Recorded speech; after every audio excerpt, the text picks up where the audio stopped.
In the trap.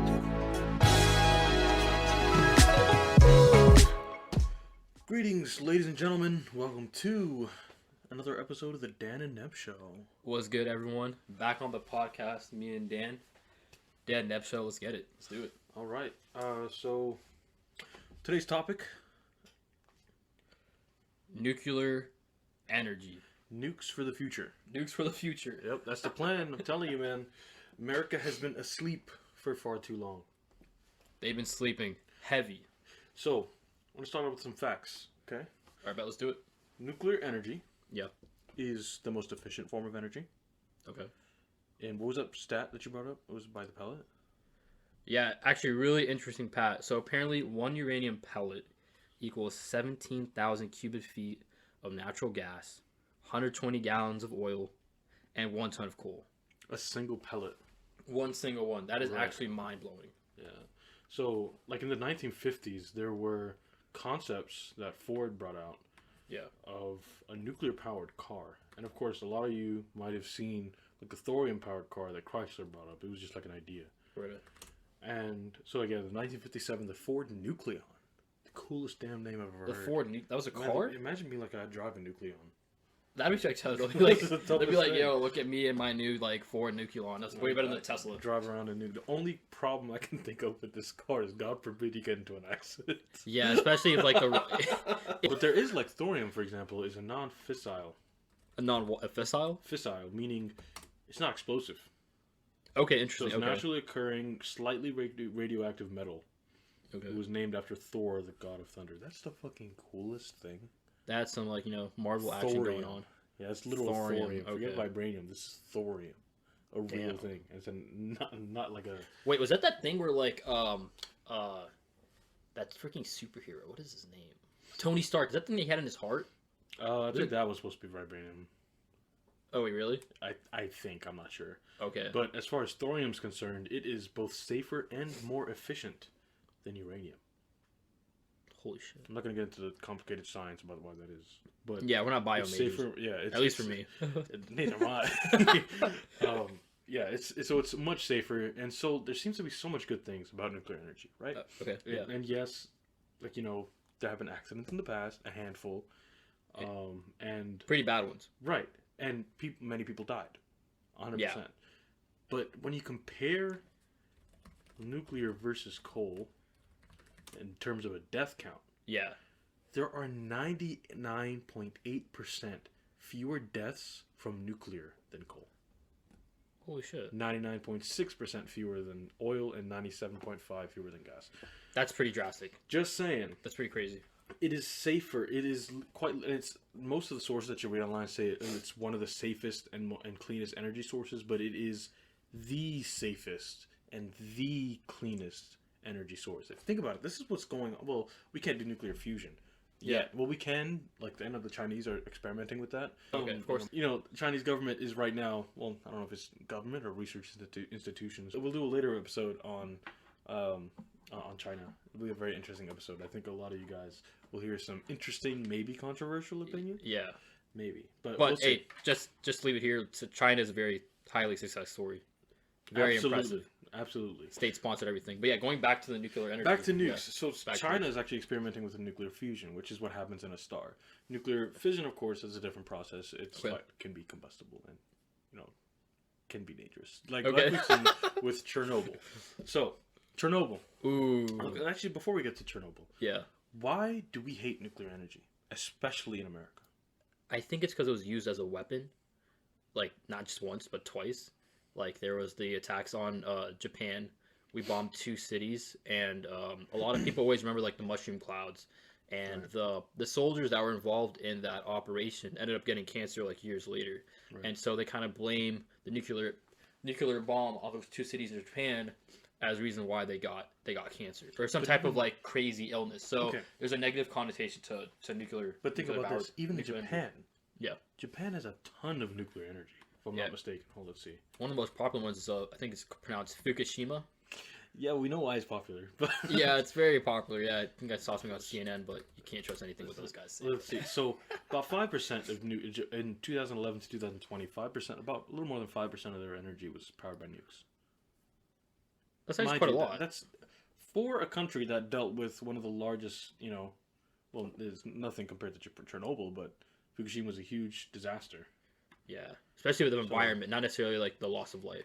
Right, and the interesting thing is, of course, we're just talking numbers here. If nuclear has shown to be safer, Yeah, it is shown to be astronomically efficient.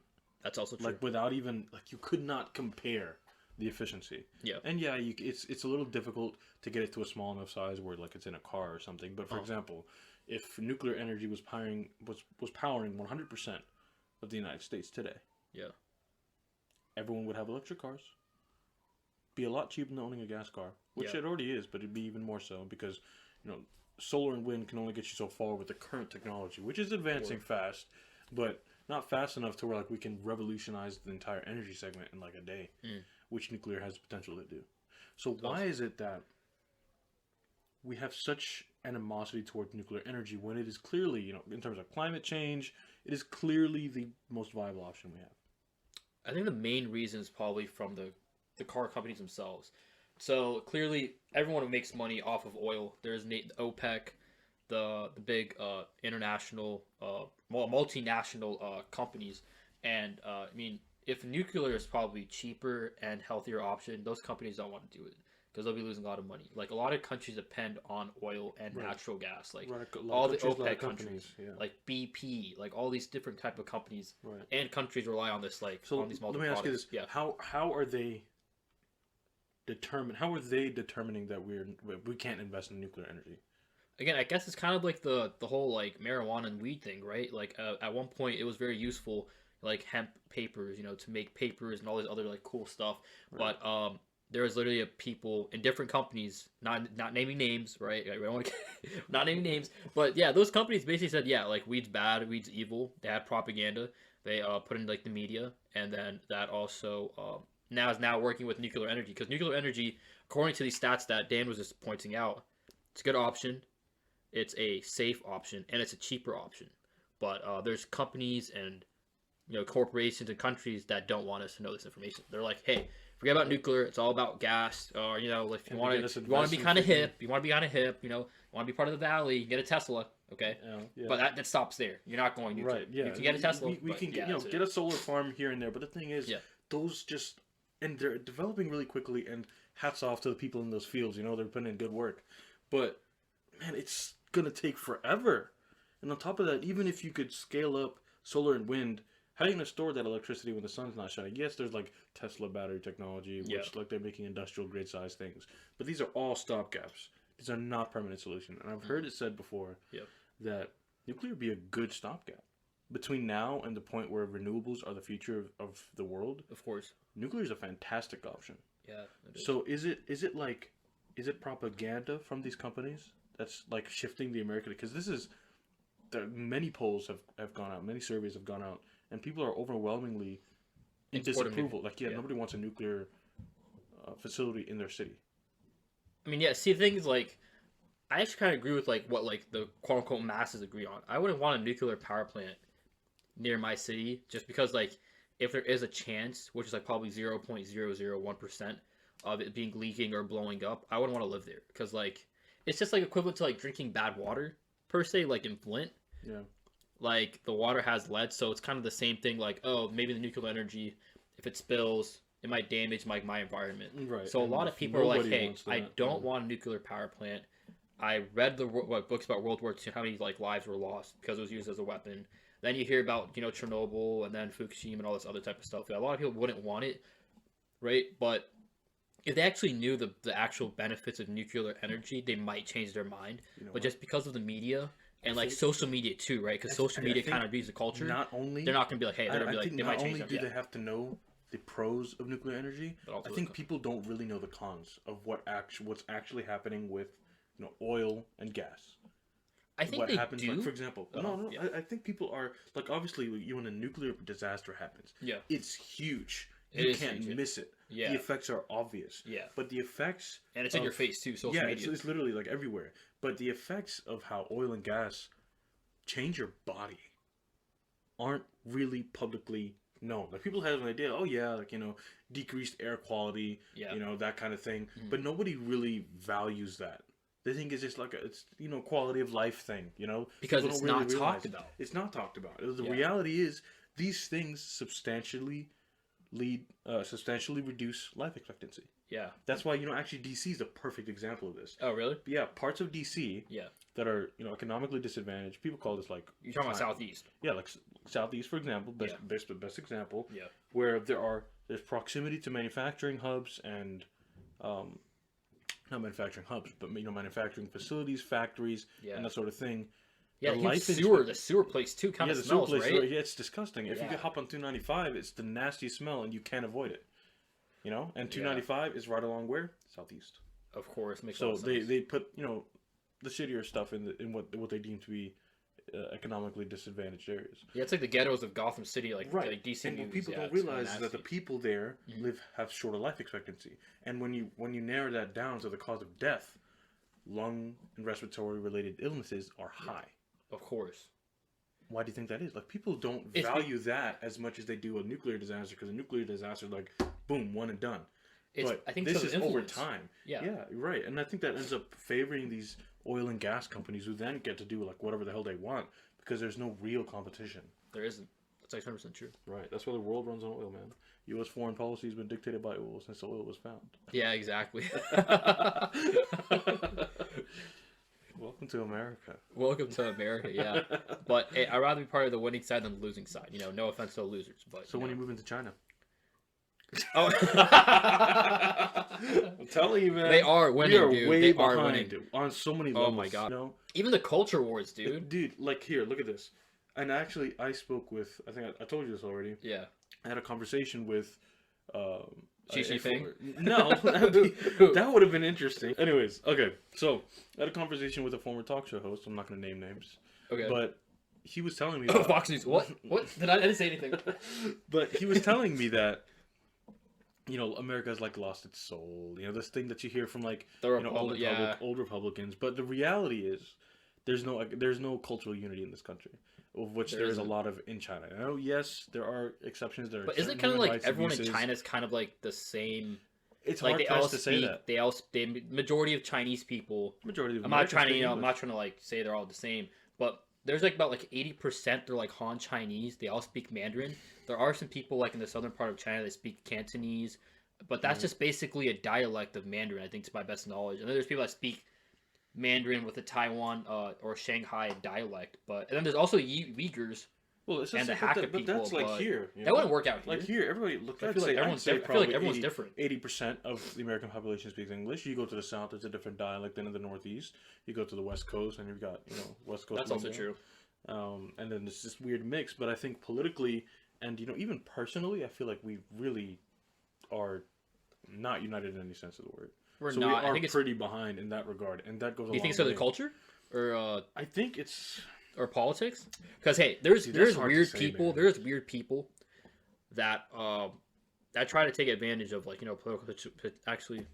I was going to say, like, the anti-vaxxers is kind of weird, but I understand why you don't take the vaccine. But yeah, I mean... There's a divide between vaxxers and anti-vaxxers. I'll give you an example. That's just crazy. In D.C., yeah. Robert Kennedy Jr. was giving a speech. He was a big anti-vax guy. Robert Kennedy Jr. is an anti-vaxxer? As hilarious as it sounds. But he's like a Democrat, isn't he? He is a Democrat. Is he a Kennedy? Probably as much he is a Kennedy. He is. It's in his name. No, but like there's there's like senator from Louisiana that's his last name's Kennedy, but he's not an actual Kennedy. What's hilarious? Like on his he's a real Kennedy. On his wiki page, his first occupation is environmental lawyer. Oh, that sounds pretty dev side if you ask me. I'm so confused. Wait, he's a Democrat that doesn't believe in the vaccine? Dude, he's like an anti-vax guy, and he's a Democrat. He was in D.C. giving a speech at an anti-vax rally like a week ago. No way. Yeah, way. Damn. And it was hilarious. Very ignorant.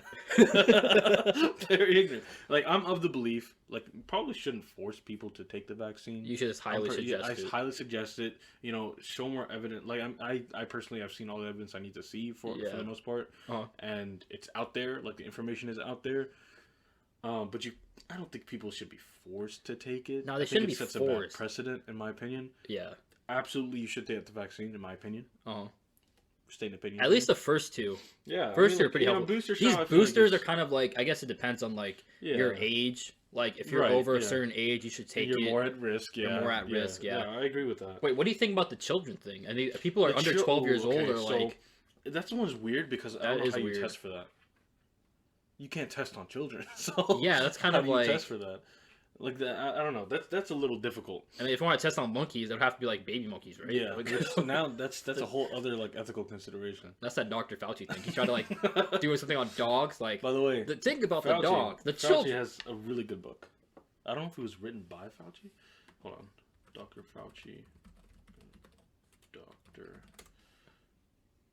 How a boy from Brooklyn became America's doctor. Okay, wait. Really good book. His background story it's actually amazing. But it's a really cool story. But is Dr. Fauci, is he saying, like, as of right now, hey, you need to take the vaccine if you're under 12 years old? Like, is he, like, saying, like, we should force it through the government? Because what he says and what the CDC says sometimes don't really align. Well, he's the head of the CDC, man. Dr. Fauci. Or NIH, I guess.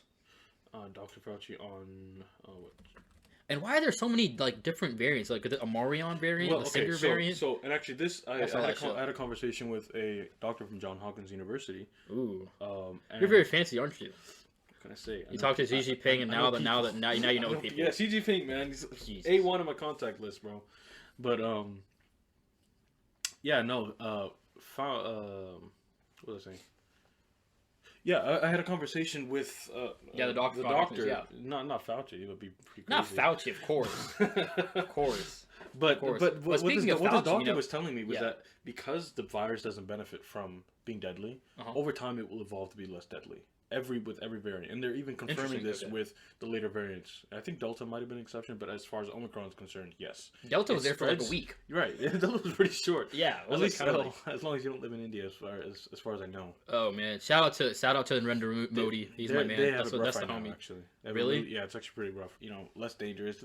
It pretty much will be kind of just like a flu, which it kind of was for most people to begin with. Yeah. How about right now? Is it like still like somewhat? Well, like Omicron's nowhere near as deadly as like the original variant, for example. So do you think over time the variants are just gonna get less deadlier and deadlier? Absolutely. Because we have a natural immunity to it, like, or is it because we're vaccinated? No, it's a combination of three things. One, yes, natural immunity. A lot of people have had COVID at this point. I've had it twice. I had it once. I've had it twice. Wait, did you get it before you had the vaccine or after the vaccine? Once before, once after. And the vaccine has nothing to... So what's the point of the vaccine then? Well, the vaccine is to prevent hospitalization. Okay, that makes a lot of sense. Okay, yeah. So makes sense. I only took the first two. But I had COVID. I didn't get the booster either. I didn't either. I mean, I at that point, I mean, I'm fully vaccinated. My body is aware of the virus. Yeah. As far as they told me come back after like 9 months because and I'm already get the booster. Yeah, so like maybe next month. You can, and like I said, I would highly recommend that to people who are more at risk. Like we're both young adults. We live relatively active lives. Yeah, and we're pretty healthy. Don't have any serious health concerns. I did see you at the gym a couple of times. Yes, you do live a healthy life that I don't know about. But whoa, wait, whoa. Dan has some jokes, does he? No. Yeah, 1 point for Dan. Oh, Jesus. So yeah, I think how did we get to vaccines? Oh my god, it's beautiful. Dude, it's this is the beauty of human communication, man. You don't have to have a single topic. I just want us to be successful like Joe Rogan. Is that a little somewhat? Wait, speaking of Joe Rogan, have you seen the guy from the Neil Young? He's like a singer. Yeah, like Neil Young. He's like, if you don't ban Joe Rogan, I'm gonna cancel myself. This guy canceled himself. Wait, I just saw a video about this guy's house. He has a gorgeous house in LA. Yeah, I think it's LA. He was basically saying like, if you don't remove Joe Rogan, I'm gonna remove myself. This whole thing about like how all the media outlets send that letter against Joe Rogan. Yeah. Well, apparently, those doctors that they said were doctors. Apparently, half of them were not. We're not doctors. They were not doctors. They were not practicing doctors. They could not legally give a medical opinion. But the thing with Joe, he's not giving a medical opinion. It's just like, dude, Joe Rogan. He's like, how do you describe it? He's like a bodybuilder. Like he's like a bodybuilder, and he's a UFC fighter. He has a huge platform. What all these media outlets got so because he's not upset about- biased. I think it's because he's not biased. I do agree that he's not biased. He does a very good job about doing that. He's pretty open-minded as far as I can tell. Yeah. But he's been painted over as a far right individual. I think because he has such a big audience, these other media giants want to hold him to a level of accountability that he's really not responsible for. But and what on is top he of that, saying? he's not. I've only seen him giving opinions, and I don't think there's anything wrong with that. Yeah, he's not saying that he's a doctor. And he doesn't give like a verified opinion, he's just speaking his mind. That's kind of what anyone can do. And I don't know, what is his opinion on? What's his opinion on the vaccine? His opinion on the vaccine is actually not as controversial as you think. He just wants people to make their own informed decision. I think that's me personally, I decided to take the vaccine because I thought that would be the best, option for myself, right? Right. You did the same thing. You thought it was the best option you felt. No one forced us to take the vaccine. We wanted to take it. But he was basically trying to say that, hey, you don't have to be forced by the government to take the vaccine, or by Dr. Fauci, or the NIH or CDC, whatever you want to call it. And Joe Rogan apparently has controversial doctors that worked with Dr. Fauci. Excuse me. Bless you. I think it's your cat. I'm allergic to cats, actually. I just had to say that. I kicked the cat out of this area, so hopefully, you're a little... At least you have a really big, big podcast series. Nice. But yeah, going back to Joe Rogan, he basically has, these doctors that are basically saying, hey, you shouldn't take the vaccine yet. You should do your own research. Where there's nothing wrong with that. We should do our own research, yeah. But people are trying to cancel Joe Rogan is because, outlets like MSNBC and CNN are not getting that many views. They're having people like Little Girl Brian Shelter. I think they're jealous. They are jealous because, dude, if you're getting 100,000 views and Joe Rogan's getting 5 million views. Not completely, but has almost entirely lost faith in traditional media. That's also most true. people are turning to these kind of podcasts. What do you call it? Vigilante media sources.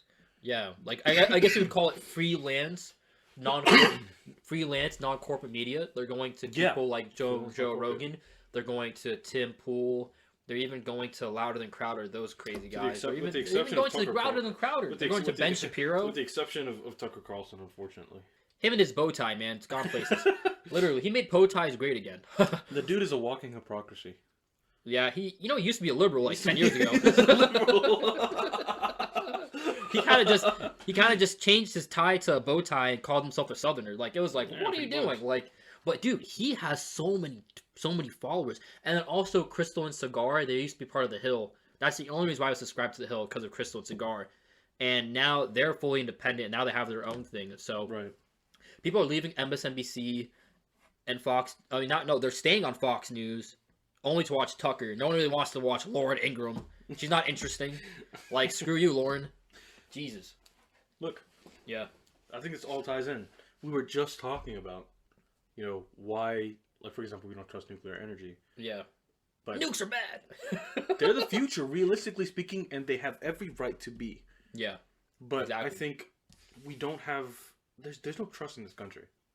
I think that's the ultimate lesson for today. I don't even trust myself. I don't trust you. I don't trust you, Dan. I don't trust you, Dan. Jesus, You're looking at me kind of funny, man. Yeah, I don't trust you either. Yeah, you and your cat. I don't trust his podcast. Whoa. Now we're hitting limits. Now we're hitting limits. This is our child. The definition of a country is being able to maintain your borders. Can we maintain the borders of this podcast? The thing, actually, you should tell Joe that. Joe Biden. Jesus, dude. We should... All right, let's talk about the border, right? All right, so... You're literally having people from Senegal and Ethiopia and Eritrea. Gang. They're crossing the border, dude. Literally everyone is crossing the border, and they're letting them inside the country, which is crazy. You know what I think? They're not COVID variant. They're they have COVID, cough. They have everything, dude. It's crazy. They're no one's vetting them. But, it's not my country, so whatever. Joe's the president. You elected him. I also voted for him, unfortunately. But yeah, we all voted for him, right? So it's it's unfortunate, but it's whatever. Oh, by the way, Joe is not winning this coming election. Oh my gosh, bro! They should have put Hillary Clinton again. Hillary Clinton. I would have rather voted for Hillary. Hell yeah, dude! By a long shot. I would actually voted for Hillary compared to who was running against? Oh, Trump. Yeah, Trump was running. Oh yeah, it would have been part two. Guy, but the thing is, I feel like... You think he'll run again? I don't think he will. I don't think he will. Not because he's gonna lose. It's just because, you know, he's getting a little bit older, I guess. And DeSantis is basically like Trump without Trump's baggage. Literally. You kind of Literally. right. I think DeSantis is actually, he's either Italian or Hispanic. He, you know, he has a beautiful family. That they're not controversial. His state is very popular. Their economy's good. Basically, everything's really good. Except like Florida and Texas are the two most popular states where people are moving to. Elon Musk moved to Texas. We might be moving to Texas. Dallas, yeah, Dallas or Austin. I'm thinking Austin. Thinking about Austin too. I'm gonna follow Tim Dillon, the homie, but I think he moved back to LA. He was like, I'm tired of Austin. Austin is shit. Elon Musk and Joe Rogan, my dads are here, but all the Californians are moving in. Yeah, dude, it's wild. All the Washingtonians are moving in too. Yeah, I mean the thing is, like, I know people are leaving. That moved to Austin in the past year. Really? 3 people. Wow. Yeah. And it's gonna be me, you. Well, not Austin, Texas generally. Texas itself. Yeah. Nice. 2 in Dallas. One in Austin or Houston, I forget. Dallas is more of the financial scene, right? And then Yeah. Austin's more IT. Yeah. So we're probably gonna be in Austin then, because Dallas is more of like, you know, those financial business analysts. You know, it never depends on how well this podcast works out, man. Exactly. You know, we should follow Joe Rogan. We're gonna follow you, Joe Rogan and Tim Dillon. You guys are the homies. JK, you can follow us instead. Oh. And we're minorities too, so we get minority points. So, you know, I don't know of too many talk shows that aren't only about black issues made by black people. I mean, we're black, but that aren't strictly about black issues. Like we talk. Is it Dr. Umar Johnson? Well, yeah, or but brother Polite. They talk specifically about black issues. We talk about, you know, more than just that. We will. Yeah. We have some stuff planned for that. Yeah. But we kind of, if you've been following us so far, we kind of try to touch a little bit on everything. Yeah, 5 minutes for each stop. But the thing is, like, I don't. Even if we do get to a point where we do talk about black issues, the haters, right? Which there obviously there's haters, there's lovers and haters. They're gonna be like, hey, you guys aren't really black. You guys might have the skin color, but you don't have the experience. Your parents came in the 1990s from Africa on a Boeing 777, like on a 777 or on an Airbus. For the record, your parents took Delta Airlines. Both Neb and I are black, but not African American. Yeah, we're African. We are like we are first generation Americans. Our parents are African. Yeah, so our parents came from Eritrea and Ethiopia. My mom immigrated from Ethiopia. She's an ethnic Eritrean. Right. And then Dan's half Eritrean, half Ethiopian. We're related through that. And our parents just came here because, you know, they wanted a better opportunity. They wanted to, you know, open a business or become employees. Baby. The American dream. American dreams dead in the water. But I guess the haters are gonna be like, hey, what dream? You're like, yeah, what dream? What dream? And if I saw you guys in like face to face, y'all came from India. Don't lie to me, Neb. Especially you, Dan. Like, come on, bro. Like, thing is, like, but we're gonna talk about African American issues and the black issues because we do have experience, you know, being black people in the United States. So, I think hopefully don't give us too much hate just because I've got some stories. Just because we're from Eritrea and Ethiopia, we're still black. Just because, you know, I look kind of Jewish doesn't mean I'm less black. Okay. All right. Yeah. For all the people that know me. I remember one time I was at Whole Foods and some girl said Namaste. I'm just like, what? What do you say? Number what? Wait, hold on, give me 1 second. 中国梦 That's what we're going for. That means Chinese dream. Yes, go. The American dream is dead. Xi Jinping, you know, you got my number. You know what to do. Dude, China has taken over Africa. Where we're from, right? The tallest building in my country is about 21 stories or something like that. Right. I mean, I'm from a desert, basically. And it's owned by Chinese. It's like a Chinese Eritrean Cultural Center. It's interesting. But, yeah, dude. Our cousins speak Mandarin. Right. Yeah, they speak Mandarin. I'm just like, what are you speaking? Interesting. Well, ladies and gentlemen, that's all we got time for today. Yeah, we just hit the... What's our next topic? What do you want to talk about? I guess the following week we're still gonna, we're gonna decide that. It'll be the buzzword of 2018. China. Okay, bet. Stay tuned next week. This has been the Dan&Neb Show. Good night. Good night. Peace.